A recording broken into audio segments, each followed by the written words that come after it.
इस वीडियो में हम टेंजेंशियल एंड नॉर्मल वेलोसिटी और एक्सेलरेशन के टॉपिक को डिस्कस कर रहे हैं। टेंजेंशियल और नॉर्मल एक्सेलरेशंस के फार्मूले ड्राइव कर रहे हैं। तो काइनेमेटिक्स का जो ये टॉपिक है, tangential and normal velocities and acceleration, तो हमने ये एक कर्व लिया है CPQ और कोई पार्टिकल की पोजीशन पॉइंट P पर हमने ली है। फिक्स पॉइंट O के रेस्पेक्ट में जो P है इसका रेडियस वेक्टर R वेक्टर है और जो Q पॉइंट है इस पाथ पर, ये दूसरा पॉइंट हमने लिया है, पार्टिकल की दूसरी पोजीशन बनाई है Q, उसका radius vector R vector plus del R vector है। और C इस कर्व पर कोई फिक्स पॉइंट लिया है, उस C पॉइंट से P तक की जो आर्क लेंथ है उसे हमने S से रिप्रेजेंट किया है और P से लेकर Q तक की जो लेंथ है उसे डेल S से रिप्रेजेंट किया है। यानी C से लेकर Q तक की जो आर्क लेंथ है वो S प्लस डेल S है और जो डेल S है ये स्मॉल एलिमेंट्री लेंथ को रिप्रेजेंट करता है। तो इस फार्मूले के डेरिवेशन में दो चीजें हम यूज करते हैं, उनमें से एक तो है dr वेक्टर अपॉन ds,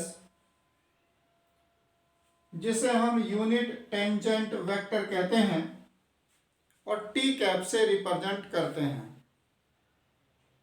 तो t कैप इसमें इसलिए है कि ये यूनिट वेक्टर है और अलोंग द टेंजेंट इसकी डायरेक्शन है। और दूसरा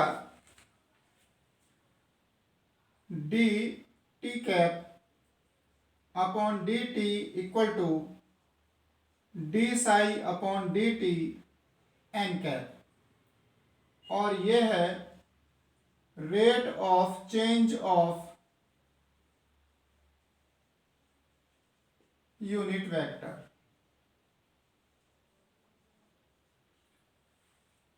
rate of change of unit vector.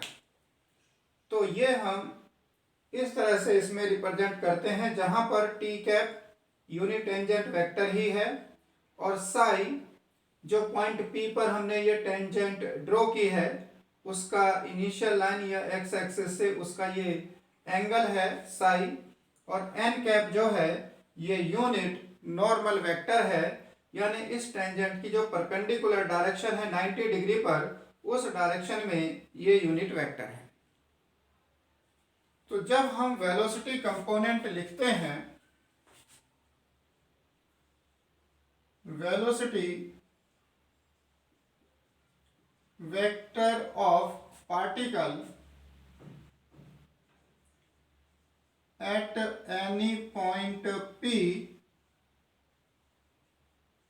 तो उसे हम v वेक्टर को रिप्रेजेंट करते हैं dr अपॉन dt से। तो ये जो dr अपॉन dt है, हम इसको इस तरह से लिख लेते हैं dr upon ds, ds upon dt। और जो dr अपॉन ds है ये यूनिट टेंजेंट वेक्टर है, तो ये t cap ds upon dt होगा। तो v वेलोसिटी वेक्टर लिखा जाता है ds upon dt t cap, यानी t cap unit tangent vector. तो टेंजेंट के अलोंग जो वेलोसिटी का कंपोनेंट है वो ds अपॉन dt है। तो जो नॉर्मल की डायरेक्शन है उसमें क्या है, तो यहां पर जैसा आप देख रहे हैं कि n कैप इस रिलेशन में नहीं है, तो इसलिए ये उसका कोफिशिएंट 0 होगा। तो हम कहेंगे कि जो टेंजेंशियल वेलोसिटी है,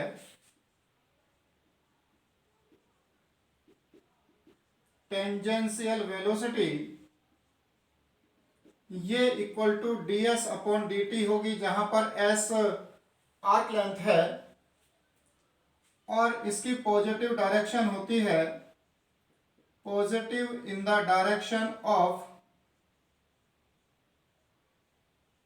एस इंक्रीजिंग।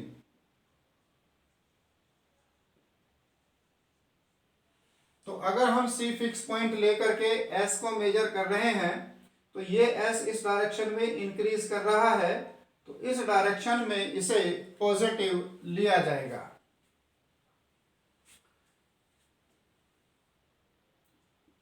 और नॉर्मल वेलोसिटी ये 0 है जो एन कैप का कंपोनेंट है। तो यहां पर P से Q की जो ये डिस्टेंस है डेल एस हमने मेजर की है। जब ये पॉइंट Q P को अप्रोच करता है उस केस में जो डेल एस है ये 0 को अप्रोच करेगा और ये जो कोड PQ है ये इस टेंजेंट को कोइंसाइड करती है, यानी जो कोड PQ है वो अप्रोच करती है इस टेंजेंट को जो कि P पॉइंट पर है। तो हम कहेंगे कि जब डेल एस अप्रोचेस टू 0 है तो जो कोड PQ है वो अप्रोचेस टू टेंजेंट है और वो unit vector tangent unit tangent vector dr vector upon ds है। तो ये तो टेंजेंशियल वेलोसिटी और नॉर्मल वेलोसिटी है। अब हम इसमें एक्सेलरेशन की बात करते हैं और जो रिलेशन हमारे पास है ds upon dt t cap, इसे फिर से डिफरेंशिएट करते हैं तो ये dv अपॉन dt ये एक्सेलरेशन हमें मिलता है और इसमें प्रोडक्ट रूल से ये आएगा d square s upon dt square t cap plus ds upon dt dt cap upon dt और d square s upon dt square t cap plus इसे हम ds अपॉन dt और इसको लिखते हैं d psi upon dt n cap. Again इसी rule से rate of change of unit vector से which is equal to d square s upon dt square t cap plus ds upon dt और इसे लिखें d psi upon ds ds upon dt n cap.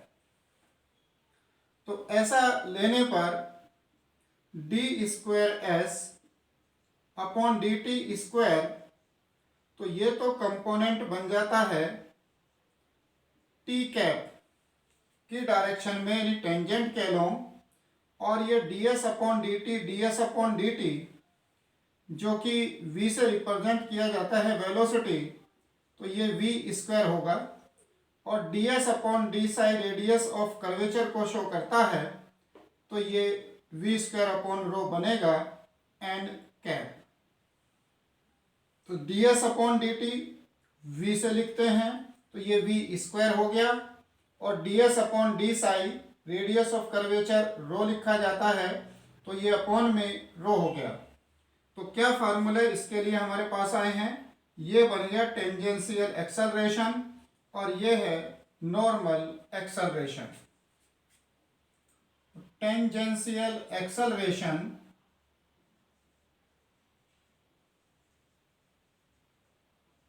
Equal to होगा d square s upon dt square और इसके direction positive होगी s की increasing direction में, positive in the direction of s increasing.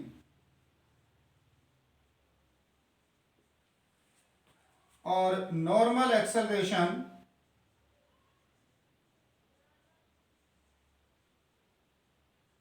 ये इक्वल टू होगा v square upon rho के और इसकी इनवर्स डायरेक्शन पॉजिटिव होती है, positive in the direction of inward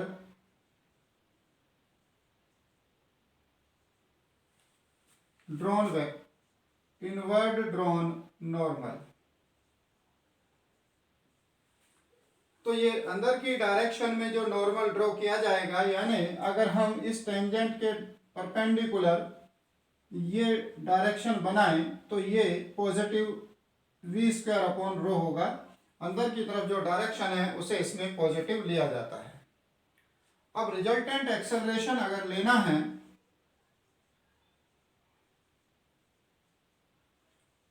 तो हम इन दोनों को स्क्वायर करके ऐड करके रूट ले लेते हैं। D square S upon D T square whole square plus V square upon rho square. तो ये हमारे लिए टेंजेंशियल और नॉर्मल एक्सेलरेशन के फार्मूले हैं, D square S upon D T square और वी स्क्वायर अपॉन रो।